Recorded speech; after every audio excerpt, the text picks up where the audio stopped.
Money बच्चों, पिछले video हम लोग लेसन नंबर 1 में जल और जंगल के बारे में पढ़ रहे थे और समझ रहे थे। आज के वीडियो में हम लोग लेसन नंबर 2 में देखिए टॉपिक का नाम है, क्या चीज दिया गया है, जंतुओं में पोषण। जंतुओं में पोषण के बारे में पढ़ना है, समझना है।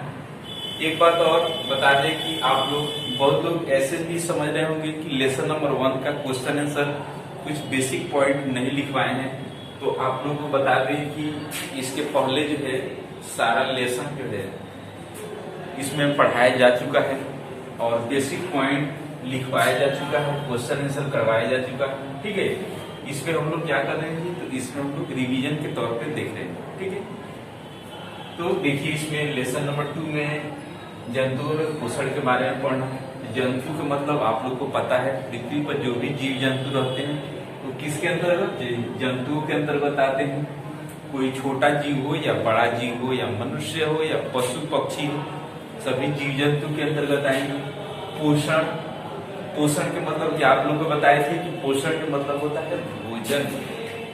ठीक है, पोषण के मतलब क्या होता है, भोजन होता है। भोजन जो होता है हर एक जीव जंतु, यानी पोषण जो होता है जीव जंतु अपना अलग अलग तरीका से करते हैं। ठीक है, जैसे किस प्रकार मनुष्य जो होते हैं अपने दाल चावल जो भी खाते हैं वो क्या करते हैं, वो मुंह को चला करके खाते हैं। बहुत सारे जीव जंतु जैसे सांप को देखिएगा तो अपने कोई भी भोजन को ग्रहण करेगा तो क्या करता है, निगलता है।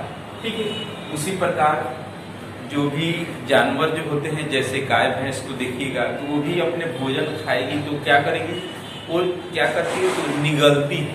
ठीक है, समझ रहे, ये सब जीव जंतु जो होते हैं अपना अलग अलग तरीका से क्या करते हैं, भोजन को ग्रहण करते हैं।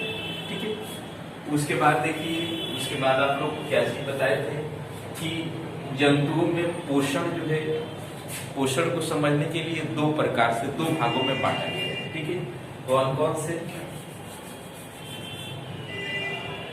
दो भाग, कौन कौन से हैं,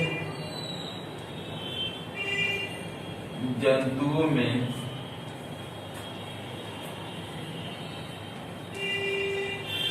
पोषण को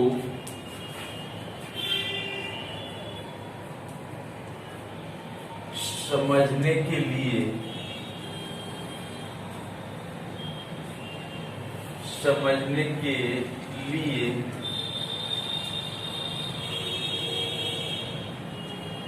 दो भागों में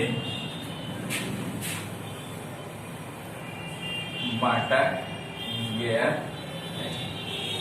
समझने के लिए कितने भागों में बांटा गया है, दो भागों में। एक जो होते हैं, कौन सा होते हैं, एक जो होते हैं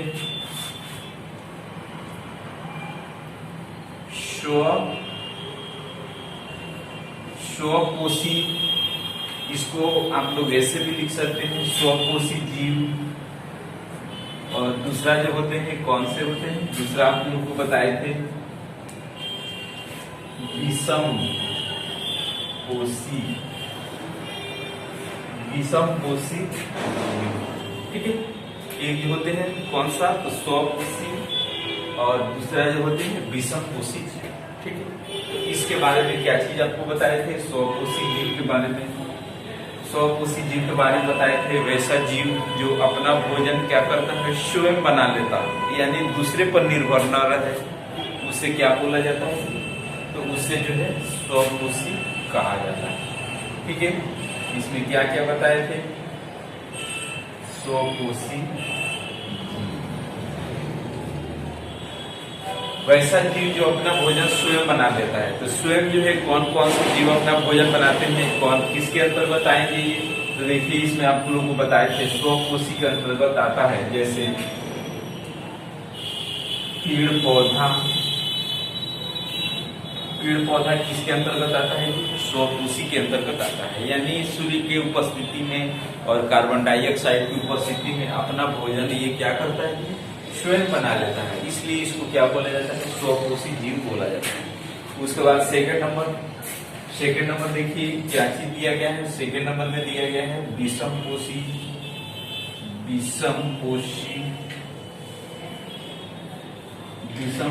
जीव। वैसा जीव जो अपना भोजन क्या करते हैं जी, स्वयं नहीं बनाते, यानी दूसरे पर निर्भर रहते हैं, दूसरे पर आश्रित रहते हैं। उसे क्या बोला जाता है? उसे जो विषम पोषी जीव कहा जाता है। जिसके अंतर्गत क्या क्या चीज आएंगे जी, तो इसके अंतर्गत जैसे मनुष्य, पशु, पक्षी, ये सब किसके अंतर्गत आएंगे? ये सब जो है विषम पोषी जीव के अंतर्गत आते हैं। यानी कहने का मतलब ये जो है अपना भोजन स्वयं नहीं बनाते, यानी दूसरे पर आश्रित होते हैं। जैसे बहुत लोग ये से भी समझ जाएंगे कि हमारे घर में चावल दाल रखा हुआ है, हम लोग दूसरे पर आश्रित नहीं। तो इसको आप लोग समझिए कि जो चावल दाल जो भी होता है वो एक प्रकार के फसल होता है। फसल को बोया जाता है, किसान बोते हैं, उसके बाद उसका उत्पादन करते हैं, तब जाकर के। तो आज की वीडियो में इतना ही। इसके आगे जो कल और हम लोग जानेंगे।